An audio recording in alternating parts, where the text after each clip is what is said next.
Dernière nouvelle 24 heures. La visite d'Emmanuel Macron aux États-Unis a fait apparaître les divergences entre les deux chefs d'État sur le dossier iranien. Donald Trump s'est dit prêt à « déchirer l'accord » alors qu'Emmanuel Macron a indiqué, devant le Congrès américain, qu'il n'en sortirait pas. C'était l'incarnation du mal au temps de Bush. Ce fut l'un des grands axes de la diplomatie Obama. Il risque à présent de dominer la seconde partie du mandat de Trump. Le dossier iranien, avec ses implications nucléaires et régionales, revient chaque jour davantage au cœur du jeu international. Il n'est donc pas étonnant qu'il ait figuré en tête de liste des entretiens de Washington, parfois serrés, entre les présidents Macron et Trump. Les années de chaos successives à l'effondrement de l'Irak et à la guerre en Syrie ont permis à Téhéran de gagner en influence dans toute la région. C'est une évidence.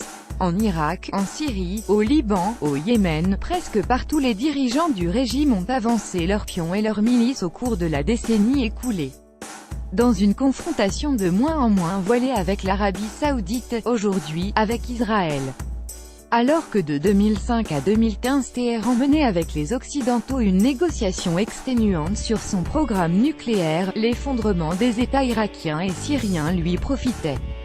Les priorités d'Obama étant de désengager une Amérique exténuée par les guerres d'Afghanistan et d'Irak, et de restaurer l'approche diplomatique, l'Iran bénéficiait alors d'un espace nouveau. Moins comprimé par l'Amérique. Moins isolé aussi, grâce au soutien plus affiché de la Russie, décidée à reprendre pied dans la région.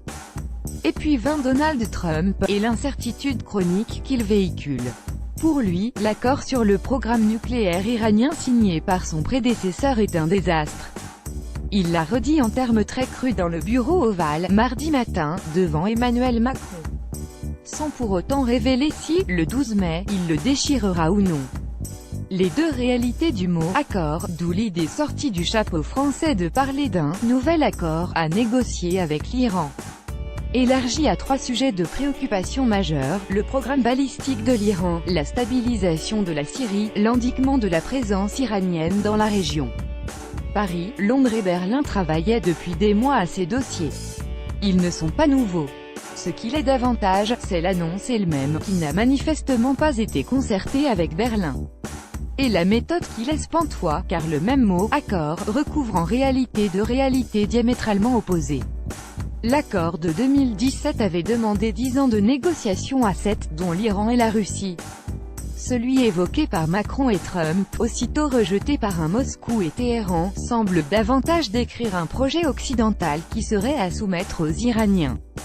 Le sentiment de confusion trahit sans doute la difficulté pour les Occidentaux de définir une ligne commune.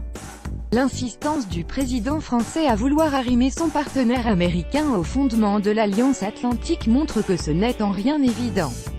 En évoquant un nouvel accord, qui semble annoncer le décès du précédent, il paraît davantage s'être rapproché de la position américaine que d'avoir ouvert une perspective praticable. Le mois qui vient sera déterminant, car le dossier nord-coréen et la question nucléaire iranienne vont avoir un impact l'un sur l'autre. Trump aime bluffer et surprendre, mais contenir l'Iran depuis les lignes arrières, comme il souhaiterait apparemment le faire, a peu de chances de succès. Or, les Européens ont besoin d'une stratégie commune sur l'Iran. Pour lui parler comme pour le contenir. La visite d'Emmanuel Macron n'a pas permis de clarifier totalement ce point.